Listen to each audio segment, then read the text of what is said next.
Story की शुरुआत एक ऐसी भयानक और खौफनाक गलती से होती है जो कुछ घमंडी लोगों को सीधा मौत के घाट उतारने वाली थी। उन्हें अपनी जवानी और हथियारों पर इतना गुरूर था कि उन्हें लगा कि सामने वाला बस एक बेबस, लाचार और बहुत ही मामूली सा बूढ़ा किसान है। यही सोचकर वो लोग चुपके से उसकी जमीन पर घुस आए और बहुत ही बेरहमी से उसके मासूम और वफादार कुत्ते को मार डाला। पर उन बेवकूफ़ों को इस बात का जरा सा भी अंदाजा नहीं था कि जिस इंसान को कमजोर समझकर उन्होंने उसका मजाक उड़ाया वह असल में कोई आम इंसान नहीं बल्कि एक बेहद खतरनाक और जानलेवा एक्स मरीन स्नाइपर रह चुका था। एक ऐसा जांबाज स्नाइपर जिसने अपनी जिंदगी में अनगिनत दुश्मनों को धूल चटाई थी। अब उसने अपनी पुरानी बंदूक एक बार फिर उठा ली थी और अपने शिकार पर मौत का बिल्कुल सटीक निशाना बांध रहा था। क्या यह लोग जिंदा बचेंगे या स्नाइपर सही में उनकी खोपड़ी उड़ा देगा, और अगर हाँ तो कैसे? असल में इस सब की खौफनाक शुरुआत आज से कुछ दिन पहले मेक्सिको के एक छोटे से इलाके से हुई थी, जहां मिगेल नाम का एक छोटा और बहुत ही मासूम लड़का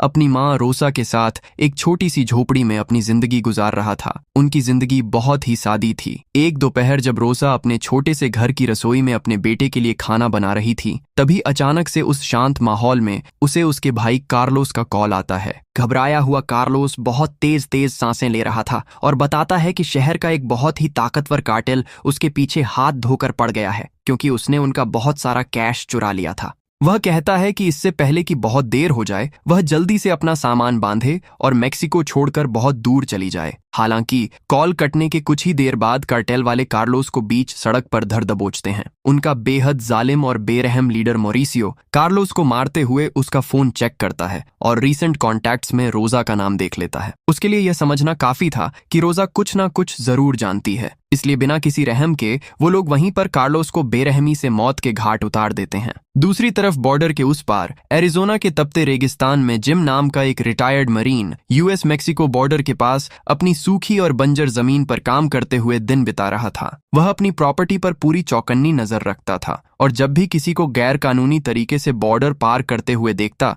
तो तुरंत बॉर्डर पेट्रोल को अलर्ट कर दिया करता था। एक दिन अपने जानवरों की देखभाल करते वक्त जिम की नजर डिजर्ट में चुपके से घुसने वाले लोगों के एक छोटे से ग्रुप पर पड़ती है, जिसकी रिपोर्ट वह तुरंत रेडियो से आगे दे देता है। क्यूरियोसिटी के चलते वह दूर से उनका पीछा करता है। वहां जाने पर पता चलता है कि उन्होंने अपने ही एक आदमी को पीछे छोड़ दिया था, जिसकी टांग बुरी तरह जख्मी थी और खून बह रहा था। बाकी लोग उसे उठाकर नहीं ले जा सकते थे, इसीलिए तड़प कर मरने के लिए छोड़ दिया था। जिम इंसानियत दिखाते हुए रेडियो पर उस आदमी की लोकेशन बॉर्डर पेट्रोल को भेज देता है और चुपचाप घर वापस लौट आता है। रैंच पर वापस आने के बाद जिम की परेशानियां कम होने की बजाय और ज्यादा बढ़ने लगती हैं। बैंक का एक एजेंट सीधा उसके घर आकर याद दिलाता है